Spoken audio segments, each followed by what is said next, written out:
So in the last video we said that the first big step in understanding or interpreting a prophetic book is to really just get a handle on what the entire literary work includes. And there's three questions I suggested you ask yourself. One, is it a solid literary work, or is it a collection of various literary works? Or in other words, is it one long story that from beginning to end, or is there multiple stories in there? A collection of various stories. If it's a collection, the second question is, do the various stories or the various prophecies or visions or whatever the collection is including, do they share a common historical context, or are they written in different time periods about different issues? And so in the book of Daniel, for example, the various visions that Daniel has span 3 different kingdoms, and some of them are about Nebuchadnezzar and some of them are about the end of the world. So they are not about the same thing. They span different historical contexts. And the third question is, if it's a collection, do the various elements share a theme? Is there a theme present throughout all the various elements in that narrative? So, back to using Daniel as an example, it's not one long story. It's a collection of various elements. They don't share a common historical context. They actually span the entire life of Daniel and three kingdoms.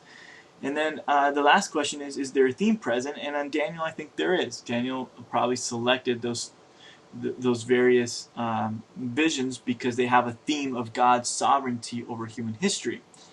And so the reason we ask these 3 questions is because when we go to interpret a prophetic book, we want to know how cohesive the whole thing is. Is there a connection with all the various parts, or are they just random prophecies and random visions? Is it one long narrative, or are there different stories that have a common theme or a common historical context? Anyway, once we've decided we understand that, we can take a closer look. Let's go ahead and do that. I'm going to bring up Hosea for just a minute here, because I think it's going to be a good place to start as far as having different types of prophecy. Now, I'm going to make a suggestion. When you start reading prophecy, there is the story side. So, for example, in Hosea, there's a story to Hosea. God comes to Hosea, he tells him to marry a prostitute to have kids, and so he does that, and then she runs away, cheats on Hosea, and God tells him, go get your wife. And so there's this story within the prophetic book of Hosea. But there's another side to it, not just the story, but then there's the actual message, where God is talking to Hosea, giving him a message that's pretty detailed here. And I think you have to take them both into account, but maybe just for the sake of having a strategy, it's easier to deal with them separately.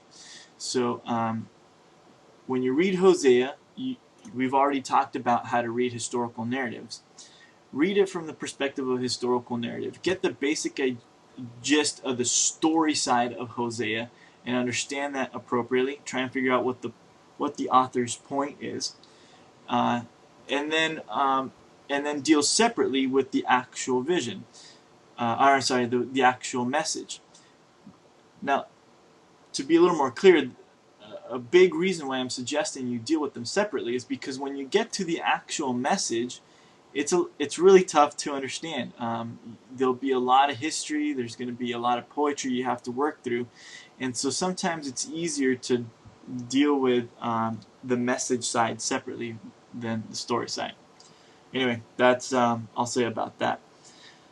So at the very beginning of our lecture on prophecy, we said that a prophet can be used several different ways. One is to communicate a verbal message, and we said it could be a verbatim message or just a concept. That's one way. Another way is to God can use the life of a prophet to be illustrated with a spiritual truth. That's actually where Hosea starts. the first thing that happens with Hosea is God asks him to take a wife from harlotry. Basically, it's a way of saying go marry a prostitute and have kids with her. And then God gives him the reason. The land, or Israel, is committing flagrant harlotry, forsaking the Lord. And so here's the first step, is identifying how God is using the prophet. Now, the cool thing about illustrative messages is that they're pretty easy to understand. Here, there's two things we want to ask ourselves. Number one, what is the parallel between the illustration and reality? And number two, what is God's desired result? And as you can see here, it's pretty easy to answer those two questions. God is asking Hosea to go marry a prostitute, and the parallel that this illustration is going to have to the bigger spiritual reality that God is interested in is that Israel is committing idolatry when they forsake Yahweh.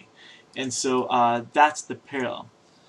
Now, of course, when we ask the question, what is God's desired result? It's that Israel be faithful to Yahweh. So here's a really easy example.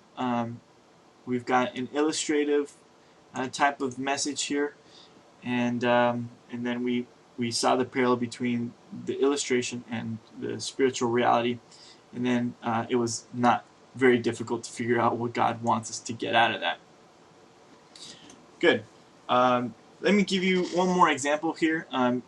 The illustration doesn't stop with marrying this prostitute. It actually goes on. He says you actually have children with them, and his wife Gomer, the prostitute, does have children with Hosea, and God tells him, now you got to name your children specific stuff. Name him Jezreel, because I'm going to punish the house of Jehu for the bloodshed of Jezreel, and I will put an end to the kingdom of Israel. And on that day, I will break the bow of Israel in the valley of Jezreel.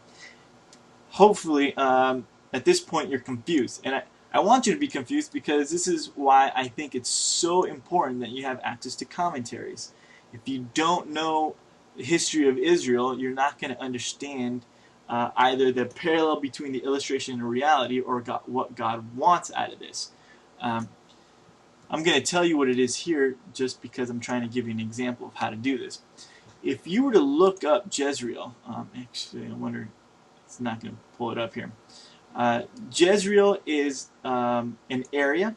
Actually, here we have the valley of Jezreel. Jezreel means planted. And God tells us that he wants Hosea's firstborn son to be named Jezreel, because he's going to punish Jehu because of the bloodshed of Jezreel. Now, you might not know this, but Jehu actually was somebody who killed the king and queen. You probably remember Jezebel in Jezreel. And so for that deed, God wants to punish the house of Jehu. And so the firstborn son is called Jezreel, because he's going to punish the house of Jehu for what he did to Jezebel. And he's going to put an end to the kingdom of the house of Israel, where Jehu is now, Jehu's house is in control. So, so as you can see, sometimes it's not. Now, I think to anybody who's familiar with the history of Israel, that's pretty clear what God is wanting out of this. But if you're not familiar with Israel's history, you're going to need to go to a commentary. But just to recap, when we're looking at an illustrative message, you're asking yourself two questions. What is the parallel between the illustration and reality? And finally, what is God's desired result? And sometimes it's easy, like it was in verse 2, and sometimes it's going to take looking at a commentary and looking up weird names to figure out what exactly God is doing there.